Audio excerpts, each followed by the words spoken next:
देखो देखो क्या वो पेड़ है, चादर ओढ़े या खड़ा कोई।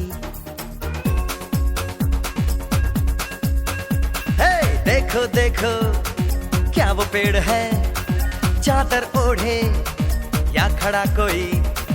बारिश है या आसमान ने छोड़ दिए हैं नल खुले कहीं।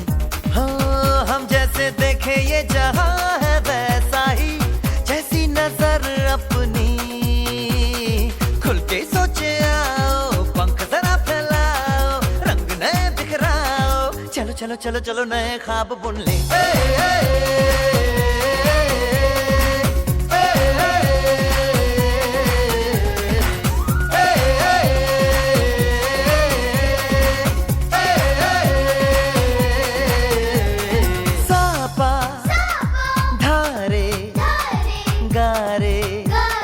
गामा पासा बम बम बम बम बम बम बोले, बम चिक बोले और मस्ती में डोले। बम बम बोले मस्ती में डोले, बम बम बोले मस्ती में तू डोल रे। बम बम बोले मस्ती में डोले, बम बम बोले मस्ती में तू डोल रे।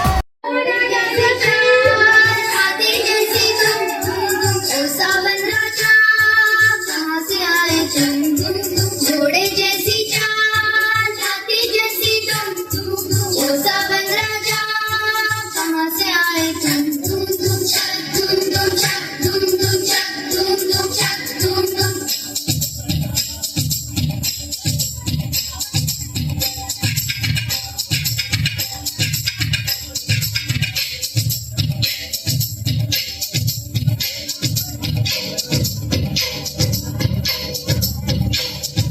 कोई लड़की है जब वो हंसती है,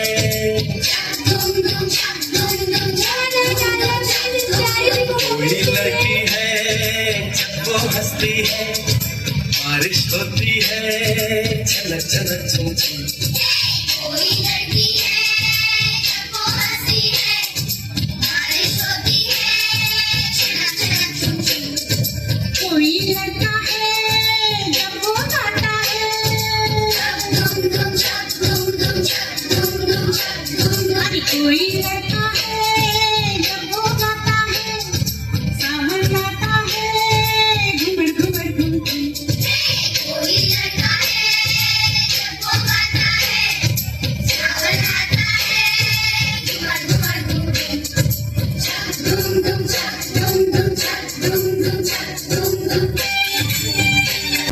मधुबन में जो कन्हैया किसी को पीस मिले, कभी मुस्काए कभी छेड़े कभी बात करे। राधा कैसे न जले, राधा कैसे न जले, आग तन मन में लगे। राधा कैसे न जले, राधा कैसे न जले। मधुबन में भले कान्हा किसी को पीस मिले, तेरी प्रेम के फूल खिले। इसलिए राधा जले, इसलिए राधा जले, बिना सोचे समझे, इसलिए राधा जले, इसलिए राधा जले।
Bouncing the heart is a bouncing the time is taking the Let's start jumping, my heart goes pumping along you every day.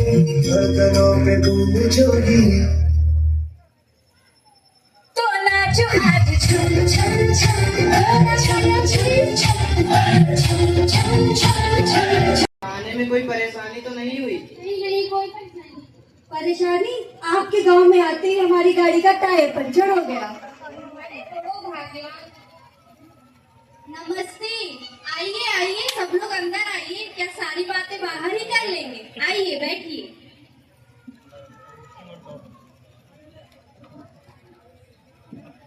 और बताइए। हाँ हाँ, भगवान की कृपा से तो सब ठीक ही है। आप अपना बताइए। जी हमारे यहाँ भी सब ठीक है। बेटी सबके लिए चाय और नाश्ता लेकर आओ।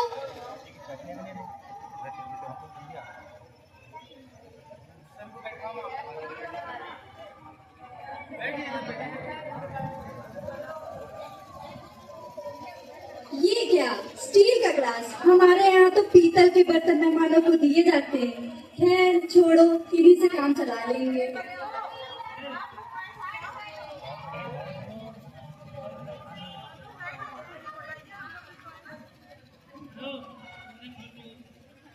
हमारी बेटी ने 12वीं तक की पढ़ाई की है।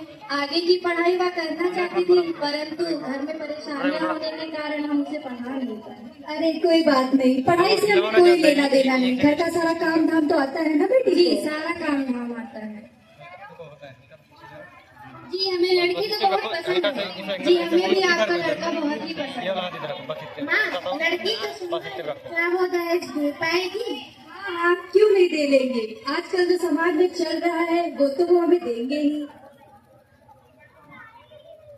और हमने भी अपने बेटे को बचपन से ही शहर में पढ़ाई के लिए भेजा है। पढ़ाई में उसे किसी भी प्रकार की कोई दिक्कत नहीं होने दी है। आज मेरा बेटा मल्टीनेशनल कंपनी में काम करता है। महीने की 1 लाख तनख्वाह है इसकी। जी ये तो बहुत ही अच्छी बात है। जी हमारी तो कोई मांग जाग नहीं। जी चलिए ये तो बहुत ही अच्छी बात है। हाँ हाँ, सब तो ठीक है। अब कुछ आगे लेन देन की बात की जाए। जी लेन देन, इनके पिताजी के गुजर जाने के बाद घर की सारी जिम्मेदारी मेरे बेटे ने ही उठाई है। हम अपनी बेटी को जितना हो सकेगा उतना ही दहेज देंगे। खैर दुख सुख छोड़ के हम अब कुछ शुभ मंगल बात आगे बढ़ाएं। जी जरूर।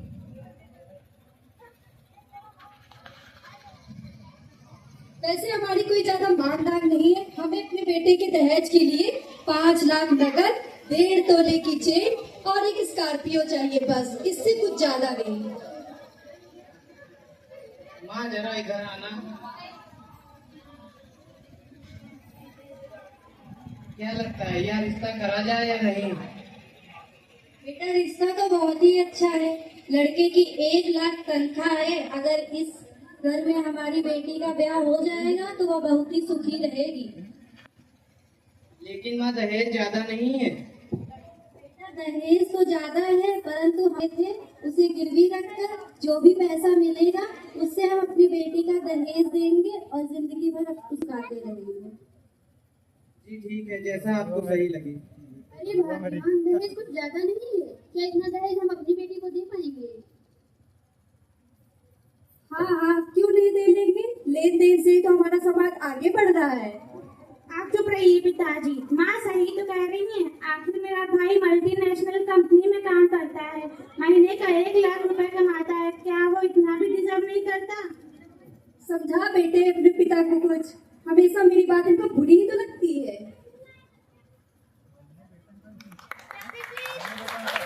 तो आगे आप लोगों ने क्या निर्णय लिया? जी हमें यह रिश्ता मंजूर है, परंतु दहेज हम शादी के 1 हफ्ते बाद तक पूरा पहुंचा देंगे। अरे अरे, कोई इसमें दिक्कत वाली बात नहीं है। आप जैसा अच्छा चाहें वही अच्छा है। ठीक है, बधाई बधाई।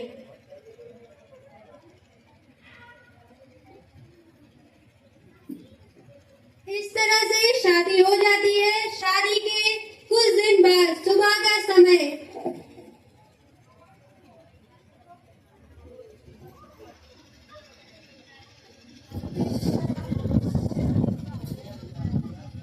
सूरज सर पे आके खड़ा है, लेकिन ये महारानी अभी तक सो रही है। अरे ओ महारानी, एक कप चाय ले आओ, मेरे सर में बहुत तेज से दर्द है।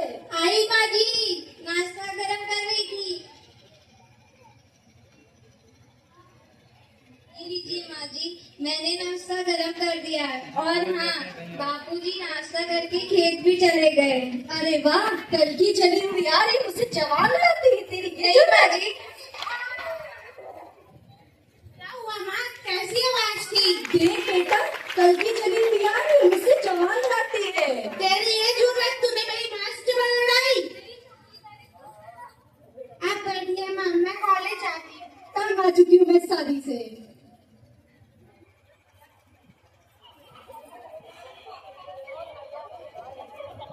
दोपहर का समय।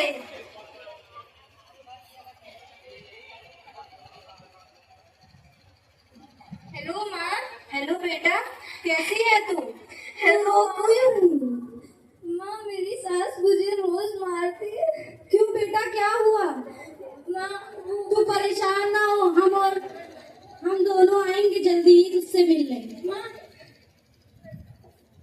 दोपहर के 12 बज गए हैं, अभी तक तुमने खाना नहीं लगाया मेरे लिए। हाँ, क्या कर रही थी इतनी देर से किचन में? तू क्या कर रही थी ये बता।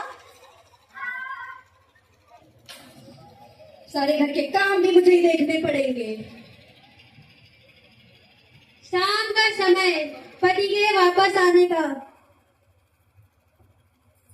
अरे यार, 10 किलोमीटर तक मुझे थक गया हूँ माँ, अब मुझसे और नहीं सहा जाता। अरे ओ डायन, एक गिलास पानी ले आ, मेरा बेटा दफ्तर से थक के आया है।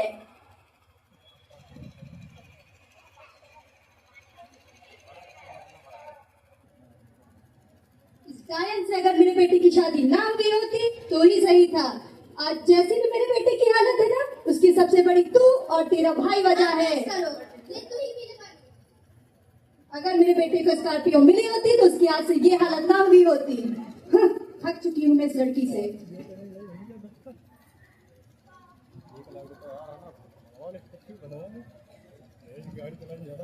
कुछ दिनों तक बहू के साथ ऐसे ही अत्याचार किए गए और उसे तंग किया गया। अब बहू बहुत लाचार हो चुकी है, वो इनसे बहुत पीड़ित भी हो चुकी है।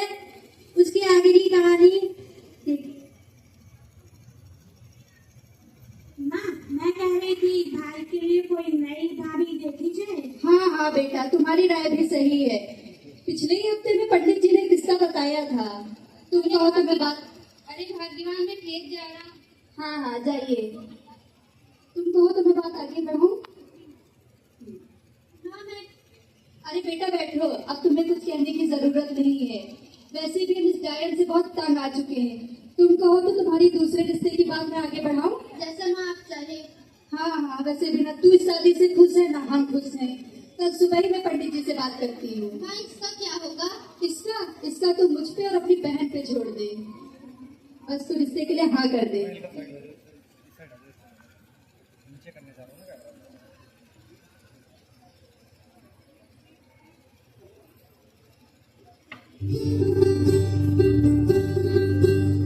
गोरी चिड़ैया नन्ही सी चिड़िया।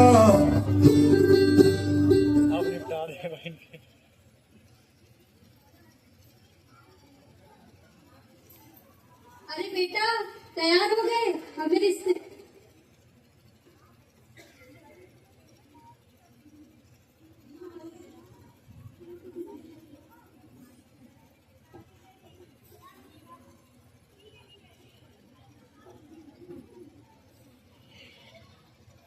देखो बेटा कैसे खाना बना रही है आराम से, हमारी नींद उड़ा के। चलो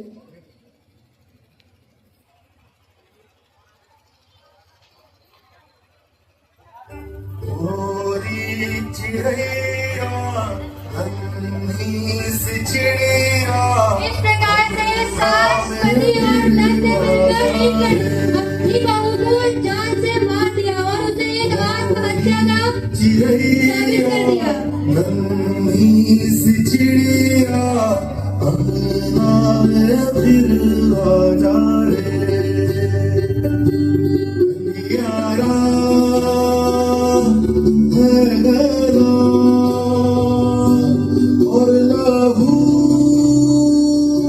से सना किरणों के दिन के अंबर से चुन के अंगना में फिर आ जा रे।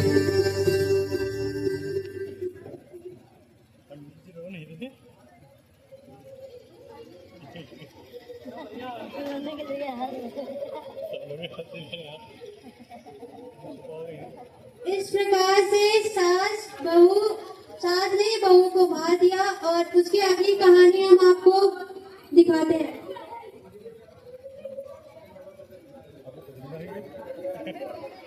बहू की मृत्यु के कुछ दिन बाद सुबह का समय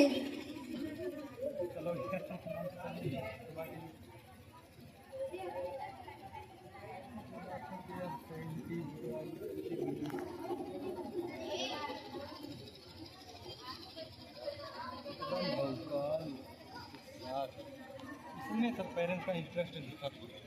अरे बेटा कहाँ जा रहे हो, जरा मेरे पास तो आना। आया बैठो बेटा, उस डायन को तो हमने मार ही डाला है, अब हमें छुट्टी मिल चुकी है। क्या बोलते हो, तुम्हारे रिश्ते के लिए बात पंडित जी से मैं करूं? ठीक है, अभी तुम दोनों आराम करो जाके, कल सुबह हम रिश्ते के लिए चलेंगे। अभी मैं पंडित जी से बात करती हूँ फोन पे। दफ्तर वाले आ जाए भाई साहब।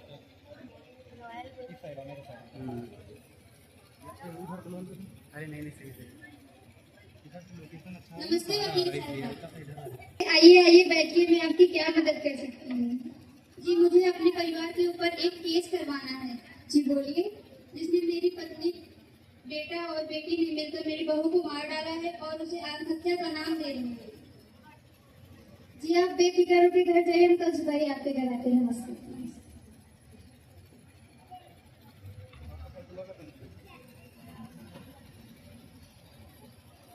अरे बेटा तैयार हो गए, हमें रिश्ते के लिए निकलना है, देर हो रही है। आया। बेटा देख, मेरी साड़ी तो अच्छी लग रही है ना?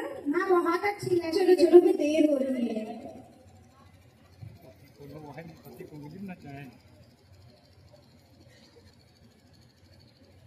इतनी भी क्या है जल्दी जाने की? वैसे कहाँ जाने की तैयारी हो रही है? हम अपने बेटे के लिए रिश्ता लेकर जा रहे हैं। वैसे आपका मैं लॉयर ने स्वाति यादव।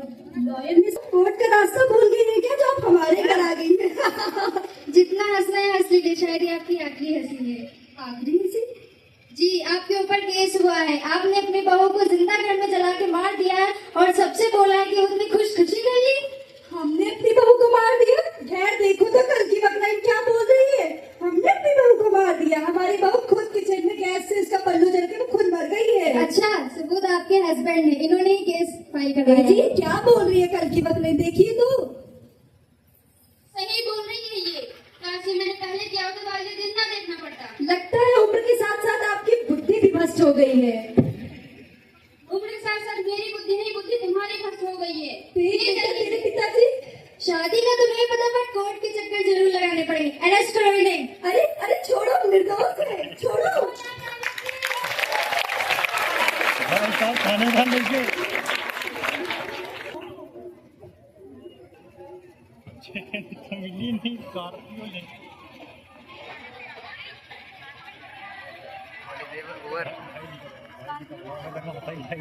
स्टोरी कहानी का क्या मतलब था? तो कहानी का ये मतलब था कैसे एक लालची बुढ़िया और उसकी बेटी के कान भरने के कारण कैसे चार जिंदगियां बर्बाद हो गई। एक मासूम सी लड़की की जान चली गई और उसी में उसका बेटा जो कि कुछ नहीं बोलता था, अपनी माँ के कहने पे चलता था, उसकी भी जिंदगी बर्बाद हो गई। बहन के शौक पूरे नहीं हो सके और जेल चली गई और बुढ़िया भी जेल।